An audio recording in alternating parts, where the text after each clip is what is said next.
بسم اللہ الرحمن الرحیم۔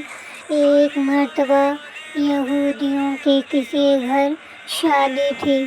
یہودیوں نے حضرت محمد صلی اللہ علیہ وسلم سے عرض کی کہ آپ صلی اللہ علیہ وسلم اپنی بیٹی زہرا کو شادی میں شرکت کے لیے بھیج دیں۔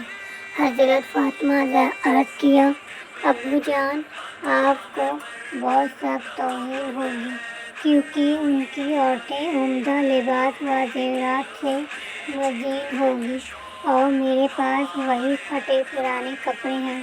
آپ صلی اللہ علیہ وسلم نے فرمایا، حضرت عمر کے دور خلافت میں جب ایران فتح ہوا تھا، ایران کے بادشاہ کی بیٹی جنگی قیدی بن کر مال غنیمت میں آئی۔